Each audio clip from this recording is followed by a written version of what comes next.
Thank you, Eric. And I can promise you this is the last time I'll be getting on stage today. And all I can do is say sorry.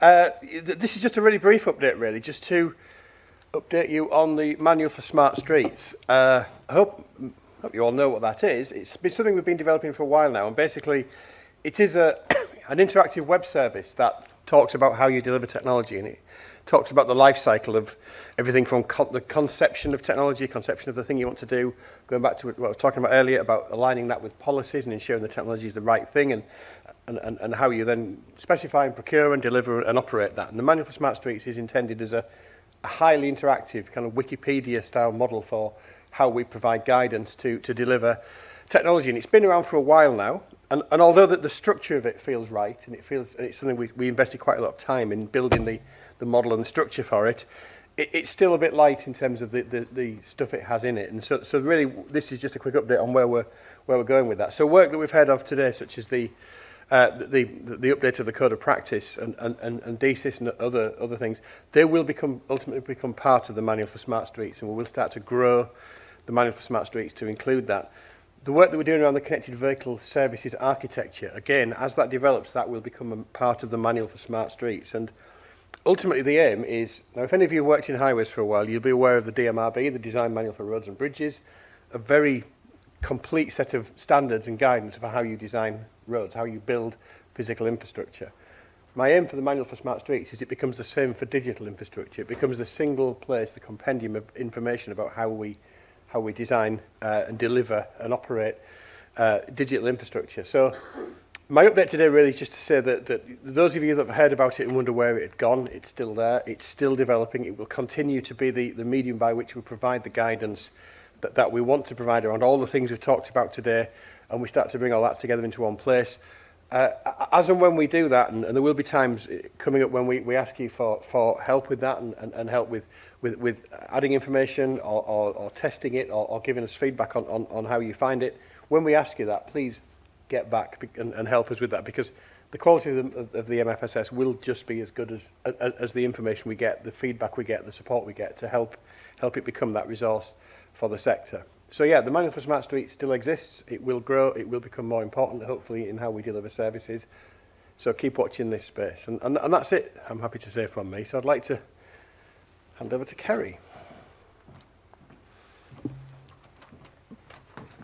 Thank you. Hello, everybody. My update is probably going to be quite short and sweet, like Darren's as well, because I know everybody's probably itching to get home now. The next thing that we're going to just talk about is introduce TTF Live. So TTF Live is a new concept for next year, which we're looking to introduce. Darren presented his work this morning on the Connected Vehicle Services Framework, and supporting this initiative will be one of the focus areas for the Transport Technology Forum as we move forward. As Darren mentioned, the term connected vehicle services means so many different things to so many different people. And so one of the aims of the CVS framework is to create those service definitions and a common language. The Transport Technology Forum is a great network for the process of the consultation and for the dissemination of this framework. We can reach a wide range of people and organisations from right across the sector. And it's also a great place for us to be able to start to translate what that framework means in real terms for users.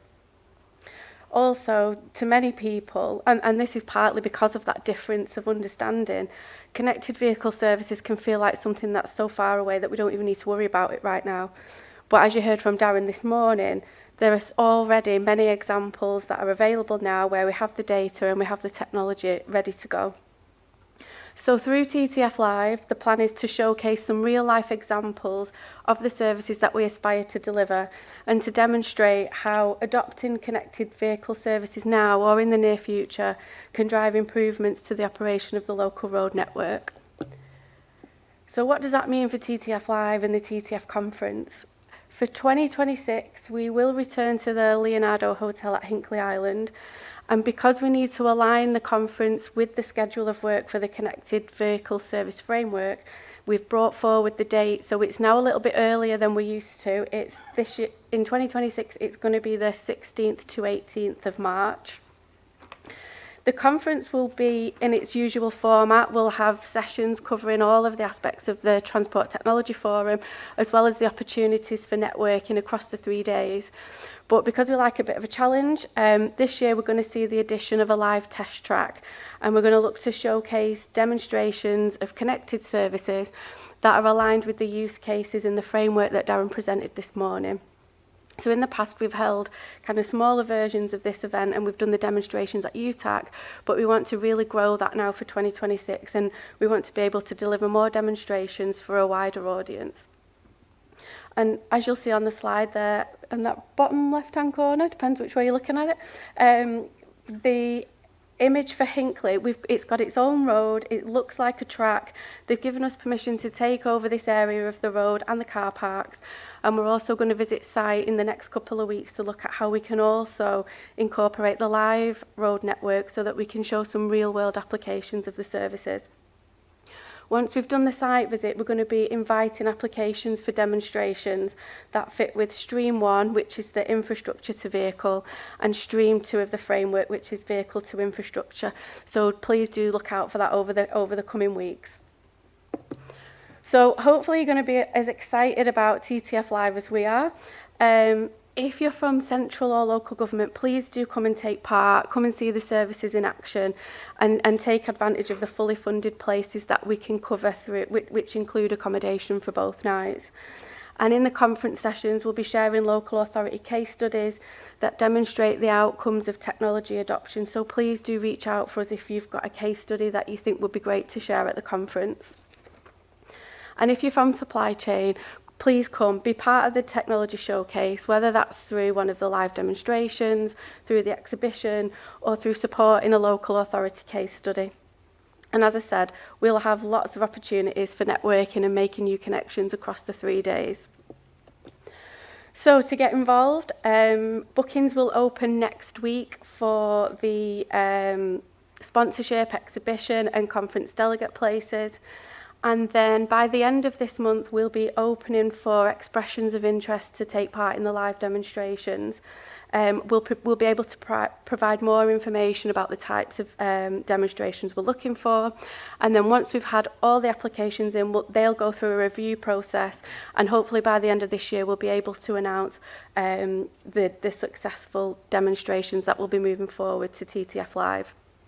Also, if you have got a case study that you would like to present, please do get in touch with Charlotte from LCRIG in the first instance. Her email address is on the screen up there, and I've also put a QR code up there that if you want to register interest in the demonstrations, in attending the conference, just follow the QR code and we can make sure that we get in touch with you as soon as everything goes live. So that is it for me. Thank you everybody, and hope to see you at TTF Live in March.